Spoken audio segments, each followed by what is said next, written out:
And I was in Albania this past summer with my 14-year-old grandson. We were actually planting a church among the final unengaged, unreached people group in that nation. They're referred to as Aromanians now, but the derogatory term is called the Vla. They call them the Vla. And it was created by the Muslims who came in from Turkey and occupied Albania for 500 years. And this one group was in the mountains. They were remote, they were hard to get to, but they refused to convert to Islam. But they never really converted to Christ either. They just remained a village. If you can pick, because we're from Mennonite background, some of us, if you can picture a warrior Amish group, that's them. They were Amish, but they were warriors. And I mean, there was no way they were going to be converted. So we went to preach the gospel. It's been in the works for 4 years. And a partnership that I helped to create and form between 3 American churches, 2 in North Carolina, my church in Virginia, and 3 Albanian churches. So we partnered together, took in 25 people. 2/3 of them were under the age 18 and younger. One of them was my 14-year-old grandson. And we brought the gospel to this village. I preached open air there this summer, and I'm 60 now, and the lodge that we were staying in was a mile up outside the village. Everything was on a hillside. And I remember hiking up. It was hot, but it was one of the most beautiful places I've ever seen in Albania. It took 2.5 hours to get there by 4-wheel drive, just to get to the main village. And I remember hiking up, and the youth would come up, my grandson and all the teenagers going, "We'll race you to the top." I said, "See ya." I have nothing. They said, "Why don't you race us?" I said, "I have nothing to prove." I decided I wanted to go home to Nana, so I just took my good old time. And while I was walking up that mountain, sweat just dripping off of me, and I stopped and turned and looked at the village, and God said, "You finished well here." That's what he said to me. He said, you finished well. And it just pleased me. I stood there under that tree and cried, and the Lord gave me this message that I'm going to share with you. But I had nowhere to preach it, you know.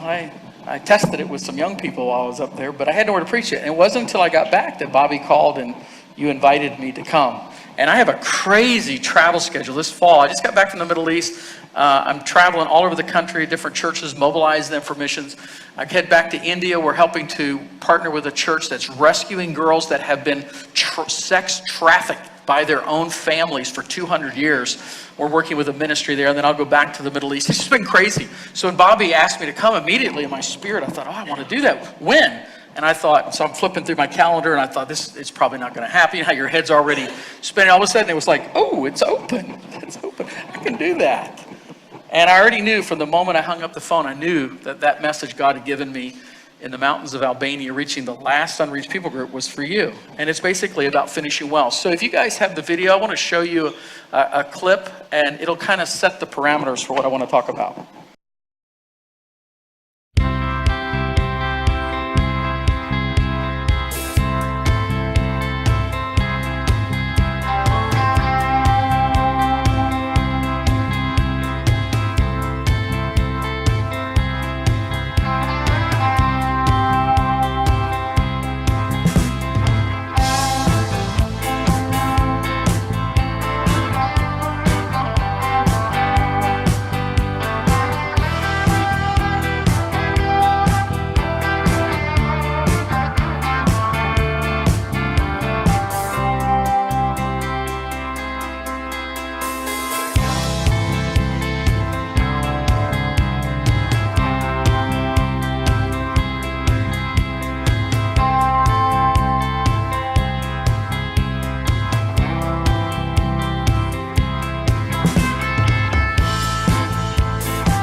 is your God? Because you realize that the smaller your view of God, the bigger your problems are. And what creates problems for a church to finish well? What creates problems to finish well? Because we have challenges. We have personal challenges. We have marriage challenges. We have family challenges. When I got saved, I used to think about the universe because I've always been into astronomy. And so that's why this video caught my attention, because, you know, it went all the way out to, what was it, 10 billion light years, I think? 10 billion light years. And then they stopped because we've run out of telescopic technology to get beyond it. And guess what? 10 billion light years beyond that, and 10 billion light years beyond that, I get a headache thinking that God is already there because he's the creator of the names of the bigger universes that we don't even know what to name. And so many times when through ministry years, I've gone through the same kind of stuff that many of you have gone through or are going through. And I'm telling you, my perspective about God is what's helping me to finish well. I'm 60 now. I'm a grandpa. I still at days feel like I'm 30, but then I'm reminded that I'm not 30 anymore. And I began to think about 20-year anniversary. 20 years. I mean, I was telling some folks in Broadway that know Bobby and Wanda in your church up here that I was coming up this afternoon to celebrate the 20th anniversary. And several of them came to after the message and after church, they came and said, you got that right, 20 years? I said, oh, I'm certain it's 20 years. Are you sure it's been 20 years? I said, yeah, I'm sure. But you know, when I tell people, Bev and I had a friend, she's gone to heaven now. She was 94 years old. We went to visit her in Harrisonburg. She used to live down in Chesapeake, and I went to visit her one day, and I told her, she said, how are you doing? I said, well, I'm feeling kind of old. I think at that point I was 56. And she looked at me and said, you're just a spring chicken. I was like, what? And she says, you're just a spring chicken. She's 94, you know. And I'm thinking, I guess so, from her perspective, I'm a spring. Nobody had called me that in a while. A spring chicken. I said, thank you, you know. And so when I started thinking about 20 years, I thought, you know, Bobby, you're just a spring chicken. So Josh, if you'll come here for just a second. Josh, would you come help me? I was talking to Josh earlier. Josh, I want you to stand right here. I mean, this used to be a baby when I first came down here. I knew Bobby wanted before. And now look at, he's bigger than me. Look at that. And so, but he's 21, right? 21 years old. So this is Crossroads Community Church in the flesh. He's just a spring chicken. Amen? Thank you. I just thought that saves a lot of words. A picture is worth thousands of words. And so that handsome young man right there reminds us how young this church is. And so really it's going to all be for naught if you don't finish well. And the devil does not want you to finish well. He does not want your marriage to finish well. He does not want your kids to finish well. He doesn't want this church to finish well. And so he's going to do everything he can. And I guess that's why I felt like I really wanted to honor Bobby and Wanda, because there could have been many times they could have given up. They could have quit. There were many times I wanted to quit, and if it wasn't for that young woman sitting over there, my wife Beverly, I tell you, I would have quit the ministry. There were days where I was ready to quit, and then she would do the most dastardly thing. She would preach back to me the messages she heard me preach for 40 years. And I would say, that's not fair. She goes, just listen. And we'd be going down the road, and she would be telling me truth that I had preached not just once or twice, but I had pounded it in the pulpit for decades. And I thought, yeah, you big baby, we're not quitting. We're not quitting. We're just going to restart in a whole fresh new way. So how big is your God? You know, the answer to this question is going to help you to finish well at the end of the next 10 years, 20 years, or 40 years, depending on how old you are. You know, I watched this church as it was conceived in the hearts of Bobby and Wanda. So I was not only... I think I preached in 4 of the 7 locations. As I was looking through the pictures, I think I was in 4 of them. I'd pop in and out whenever they would invite me to come through. It's kind of like a comet. I'd come in, blow up, and blow out. But you've always been on my heart because I have this history with them, as Wanda so beautifully reminded you. And I remembered when it was conceived in their hearts. I remember that process you all went through and you sharing that and all of the years we had shared together. And I remember telling Bev, I said, this is going to be a great church. It's going to be a great church because it's a great couple. And I knew they were sincere. And I watched the tough times as well as the good times. But here you are, 20 years later, here we are celebrating this milestone. Why have we gotten this far here at Crossroads Community Elders and others who started this congregation, has a big God. They have a vision of a great big God. So we've referred to God as omnipotent, all-powerful, omnipresent, all-present, omniscient, all-knowing. These are big words, but how does the Bible describe God? Isaiah 55:8 says, "For my thoughts are not your thoughts, neither are your ways my ways, declares the Lord." Isaiah 40:28, "The Lord is the everlasting God, the creator of the ends of the earth. He will not grow tired or weary, and his understanding no one can fathom." Job 26:14 asks, "Who then can understand the thunder of his power?" Psalm 147:5 says, "Great is our Lord and mighty in power. His understanding has no limit." Psalm 8:3-4 says, "When I consider your heavens, the work of your fingers, the moon and the stars, which you have set in place, what is mankind that you're mindful of him? Human beings that you care for them." Jesus said in Luke 12:7, "Indeed, the very hairs of your head, or the lack thereof, are numbered. Don't be afraid, you are worth more than many sparrows." Jeremiah 1:5, "Before I formed you in the womb, I knew you. Before you were born, I set you apart. I appointed you as a prophet to the nations." Deuteronomy 10:17, "For the Lord your God is the God of gods and the Lord of lords, the great God, mighty and awesome, who shows no partiality and accepts no bribes." But the prophetic verse for you, Bobby and Wanda and Crossroads, is another Jeremiah verse. "Before I formed you as a church in the womb of God, I knew you. Before you were born 20 years ago, I set you apart and appointed you as a prophet to this community and to the nations." Isn't that beautiful? The Lord told me this verse is for you prophetically.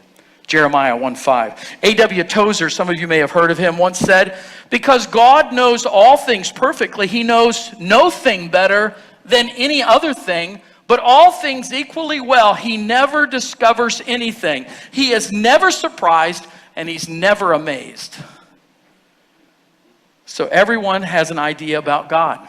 Even atheists. And atheists have a view of God. They say they don't believe in God, but they have to have a view of God because they spend so much time trying to explain away God's presence and his handiwork. I mean, they put a lot of thought and energy into it. I was just talking to a young kid. He's studying to be a doctor. He's dating my niece, and he spent 4 years in Richmond in the university, and they have basically knocked all the props out from underneath of him. And he spent 30 minutes trying to convince me of what all his professors have convinced him. And so when we got done, I just started chuckling.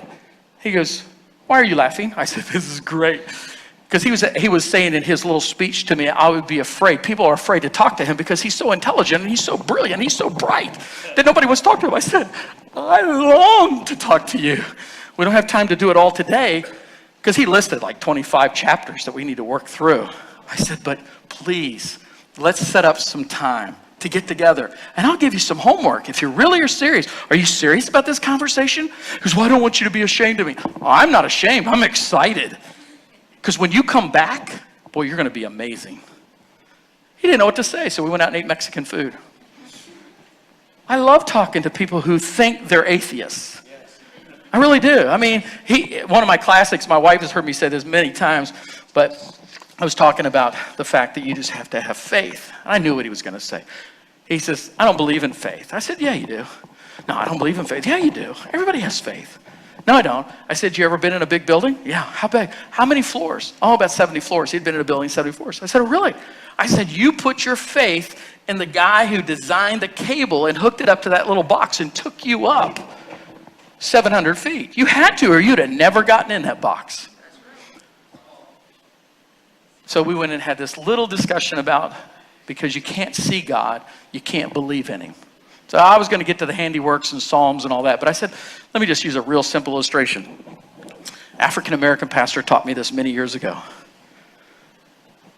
Just ask this question. Do you have a brain? I mean, seriously, do you have a brain? Have you ever seen your brain? Yeah, but do you believe you have a brain? Does your wife believe you have a brain? It's questionable. Huh? Well, how do you know? So I did this with him. How do you know you have a brain? You've obviously never seen it, because if you did, you would be dead.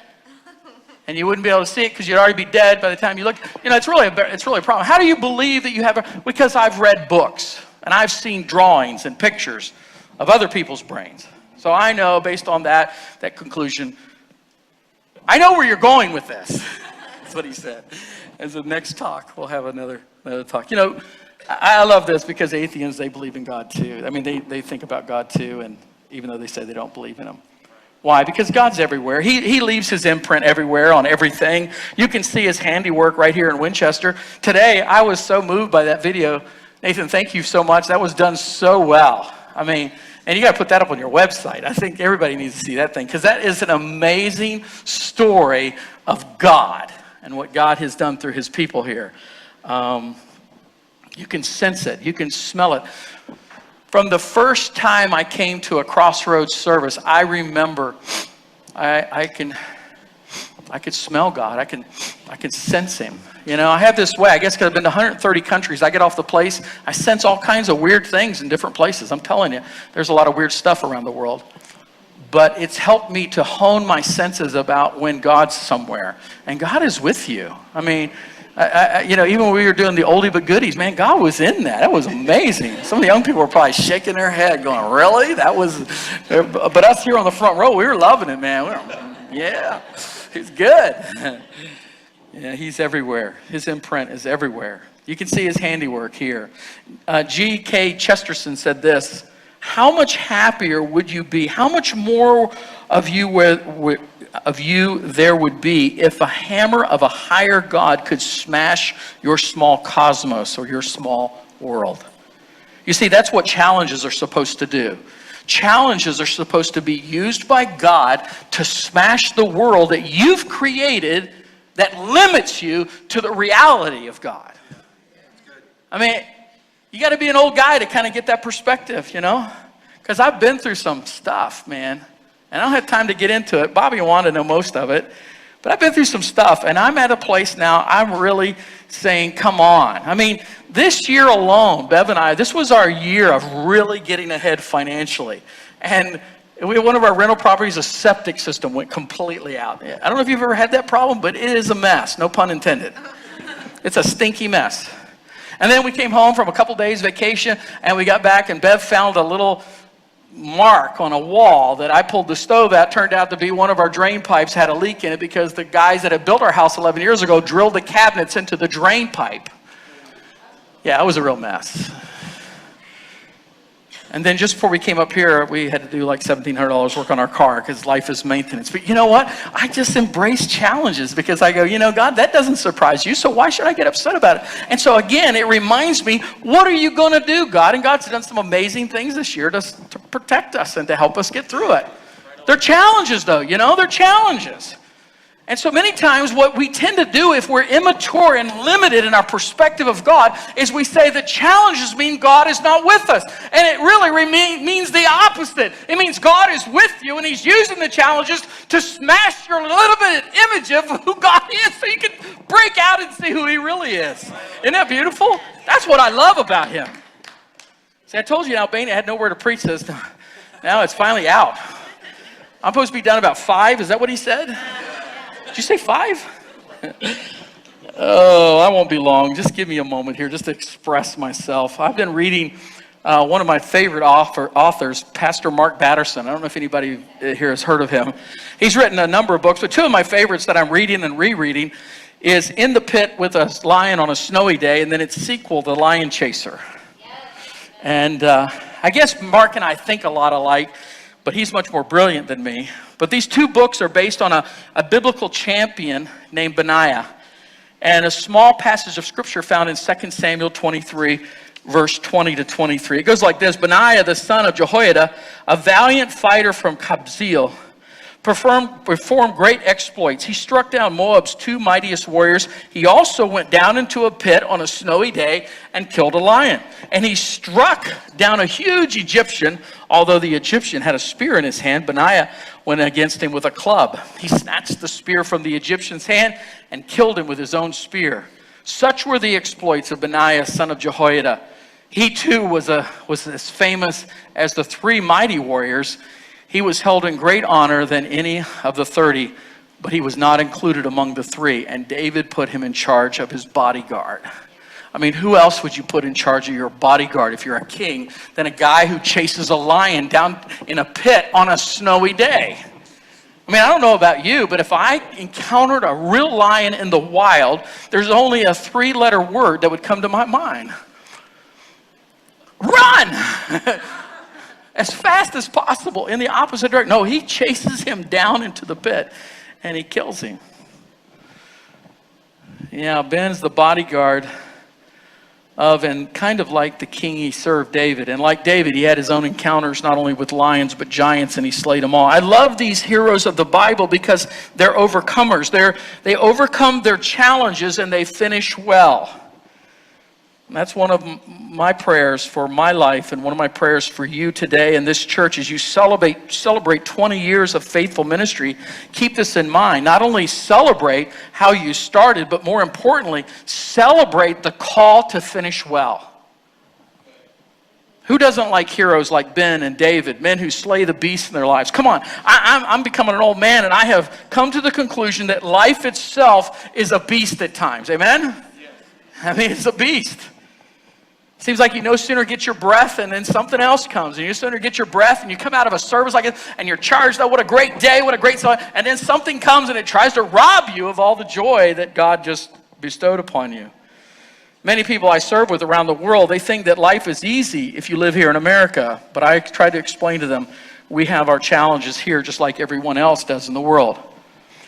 When I went to Grabova in Albania this summer, the very first man I met turned out to be the man of peace. It was actually amazing.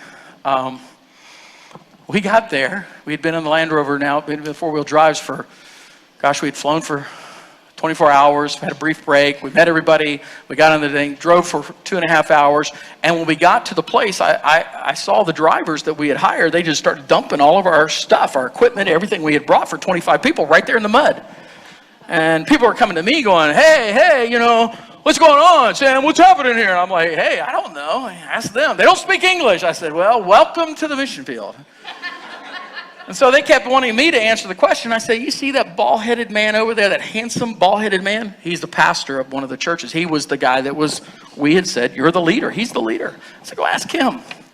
I'm sure he has an answer.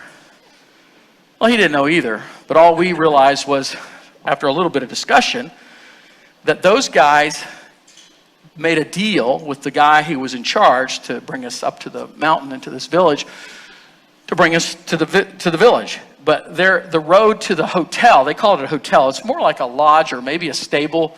And it was about a mile straight up.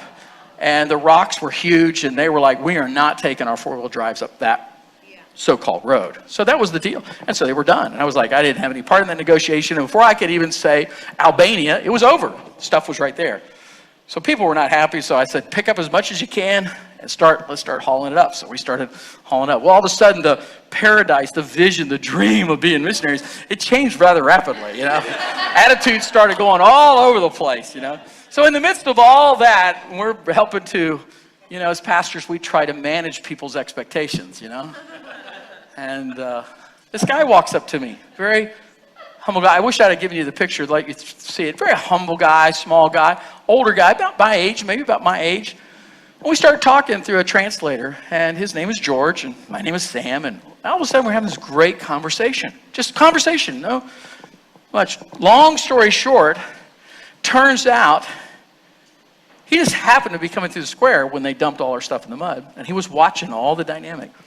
Turns out, not only did I end up in his home, I discovered that he is the leader of the entire village and the outlying villages. He became one of my best friends. Secondly, he was the guy who opened the door then for us to plant the church there. I mean, it's just so funny because I'm sharing that with you because here I'm facing this unexpected, that's usually how challenges come, whether it's a septic system or hole in your wall or whatever it is. They usually come when you don't expect. You're not really prayed up saying, God told me today I'm going to have a challenge. I'm going to be prayed up and ready to face. No, they kind of get in your face before you know it. And this one was in my face. And here comes George. And I took a deep breath and sat down on a rock next to him, and we just started talking. And all I knew was I was really glad that I had met him, because it reminded me why I had come all that way and had done all that work. And then as it turned out, by the end of the week, God said, in the midst of your challenge, I'm introducing you to the very answer to the prayer you've been praying for 26 years. Because I wanted to take the gospel to the whole of Albania. And so for me, this was a nostalgic trip of me finishing well there. And that's how God works. So when I asked him that night in his home, what was the greatest challenge facing his village, I thought he would tell me what most people do in third world situations, would be money. We need money. He said, no, we don't need your money. We don't need you to start a business. We all have our business. He started telling me the businesses that he had already started and the 400 sheep that he takes care of and all the stuff they're doing. He said, but what we need is a road. Well, I figured that out in 2.5 hours on a 4-wheel drive. But what I didn't know, behind all of that, the reason they didn't have a road already, because there were 80 families up there. And if you count the outline one, there's probably about 250 families in these villages up there. The Vle, that a lot of people have stigmatized as warrior Amish. They didn't have a road because the government's corrupt. And they wanted these villagers, they wanted to really pillage this village for all its resources in order to get a road. And they had already given a lot for that, and they didn't come through. So it was really corruption and racism by their own government that were the real monsters that they were facing. And I remember climbing down off his house was up on a rock like everything else. And I'm going down in the dark, slipping off, trying to get down without breaking my neck. And I told the guy who was with me, Todd, he's a former Marine, I said, you see who the monsters are here? It's not the road. He goes, yeah, it's the government. And I said, we just really need to pray. So he asked us before we left his home that night if we would pray. So we laid hands on him, prayed over him. He invited us to start the church right there in his home, and we're off to the races. But the beautiful thing I liked about him, he's like Ben. He has tremendous, tremendous courage. Do you have courage? Not to face the challenges you faced in the past, but to face the challenges that you don't even know that are coming right now. Some of you may not know, but Bev and I, we buried our first baby girl. She died as Bev was giving birth to her. It's a terrible experience. I don't recommend anybody go through anything like that. Before I knew God, I was in trouble, went to jail, and was facing a prison sentence, and God delivered me. He delivered me. I don't have time to tell you how, but he delivered me. So more importantly, I want you to know, is I've seen God work miracles in these impossible situations. I've been walking with God now 42 years, and I know He's so real. He is so real. He's so true to His word. He's never, ever failed in His promises to me in His word. So if your God is so little and you don't know His promises, you're always going to be under tremendous pressure because your challenges are always going to be bigger than God in your life. Amen. So you need to get a bigger perspective of God. And if you don't know His promises, read them, memorize them, study them, speak them, live them, because God will never fail you or forsake you. Why He's done some of the things that He's done, I never know. I don't know. I'll ask Him. He and I are going to have a few talks when we get to heaven. I'm looking forward to them. I'm sure He'll blow me away. But I have the most amazing wife, Bev, and my life with her. I told the congregation this morning that if it wasn't for her, I wouldn't be in the kingdom. I have 2 amazing daughters. Both of them love the Lord. They have 2 amazing husbands who love Jesus. I have 6 grandchildren who are giving both my daughters and son-in-laws a hard time, which I'm kind of enjoying. You know, it's just that little nasty thing we as grandparents do because it's just payback time, you know. And so when they call us and tell us what the challenges we're having, Bev's like very, very pastoral and listening. And I'm laughing, and my daughters always go, why is Dad laughing? I hear him laughing in the background. It's just God has a sense of humor. But it's great. It's great because one of our daughters, she wandered off. You know, when my daughter first wandered off, I was accused by some pastors that there was sin in my life because my daughter made some bad choices. And one of my daughters, my youngest daughter, she's more like her mother, straight as an arrow, never to the left or to the right, straight as an arrow. The other one was more like me. Had to learn a few things the hard way, but now she loves Jesus passionately, and we're seeing God do amazing things in and through her life. We're actually co-writing a book right now together, and she's pushing me.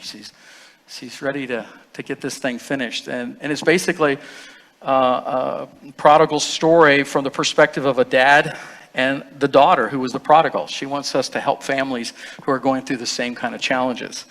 I mean, you can't make this stuff up. I followed God to Albania 27 years ago and watched him transform a nation, and the list could go on and on and on. Just to give you a little bit of the highlight. A pastor recently shared with me, when things don't go our way, we ask, why, God? Why? What we should be asking is, what, God? What? What in the world are you about to show me? Don't you love it? I loved it so much I stole it. I just think this is great. Even the Apostle Paul, and I'm going to close with this, the Apostle Paul faced challenges. This is what he says in 2 Corinthians 11:21. This became my favorite verse in the last church that I pastored because I was going through a really tough time. And this became my favorite verse. When I read it to you, you're going to go, man, you are really strange. But it did. It just really ministered life to me. Paul writes, whatever anyone else dares to boast about, I am speaking as a fool. I also dare to boast about. Are they Hebrews? So am I. Are they Israelites? So am I. Are they Abraham's descendants? So am I. Are they servants of Christ? I am out of my mind to talk like this. I am more. I have worked much harder, been in prison more frequently, been flogged more severely, and I've been exposed to death again and again. 5 times I received from the Jews 40 lashes minus 1. 3 times I was beaten with rods. Once I was pelted with stones. 3 times I was shipwrecked. I spent a night and a day in the open sea. I have been constantly on the move. I have been in danger from the rivers, in danger from the bandits, in danger from my fellow Jews, in danger from the Gentiles, in danger in the city, in danger in the country, in danger at sea, and in danger from false believers. That was the one that really ministered life to me, because I didn't know there was such a thing until recently. I have labored and toiled and have often gone without sleep. I have known hunger and thirst and have gone without food. I have been cold and naked, and beside everything else, I face daily the pressure of my concern for all the churches. I identified with a lot of that. That was kind of amazing to me. I was checking off the list. I haven't been flogged yet, but came close a few times. My wife would like to flog me sometimes, but you heard that story of Billy Graham's wife, right? Do you remember that story in Time magazine? They interviewed her just before she died. And they asked her, after all these years with Billy Graham, have you ever been tempted to divorce him? You remember the story? It was really great. She responds without even thinking. She says, divorce him? Never. Murder? Many times. I told that to my wife thinking it was a funny joke, and she laughed. She goes, yeah, I get it. I was like, wow. Really? Now I'll say, we were tempted to murder me? Oh, there is a pattern I see repeated throughout Scripture and in my life, and it's this. Batterson says, sometimes God won't intervene until something is humanly impossible. Listen to me carefully, because I've shared all this with you just to make this point, so don't sleep now. If you're sleeping, wake up. Sometimes God won't intervene until something is humanly impossible, and he usually does it just in the nick of time. Anybody get a witness on this? Ever going to witness it? I thought you would. It's been mine. Why? So that God and I and you can know that God is with us. That's what it's about. God is with us. And that he's a big God, man. There ain't nothing too big for him. Batterson continues, one of the most exhilarating things in the world is doing something that no one thinks you can do. Too often our prayers revolve around asking God to reduce the odds in our lives. We want everything in our favor, but maybe, just maybe, God wants to stack the odds against us so we can experience a miracle of divine proportions. Maybe faith is trusting God no matter how impossible the odds are. Maybe our impossible situations are opportunities to experience a new dimension of God's glory. Man, you can take this home and eat it. You can chew on this all week. Here's the mistake most of us make when it comes to God. We think of him in only three-dimensional terms, but God is omnidimensional. God has no dimensional limits. And if we would wrap our minds around that truth, it would transform our entire outlook on life. And if your God and mine has no limitations, then we should pray big, hairy, audacious prayers. You know what my prayer is? I mean, I got a big, hairy one, and I'm telling you, it's just huge. I'm asking God, before he takes me home, that I could see the remaining unengaged, unreached people groups on the current list, global list that everybody agrees to, taken off the list. That's all I ask. I said, Lord, just allow me to see that before my last breath. Just let me see it. You've let me taste it a little bit, but let me see that happen. You see, if your God and mine has no limitations, then we will pray these kinds of prayers. It's crazy, isn't it? What's yours? What is your big, audacious prayer? What is it? I mean, before you leave the room today, at least admit to yourself that you're praying for something so big that there's no way that anybody can get credit for it except for God. Amen? And I want to invite you to pray that for your church.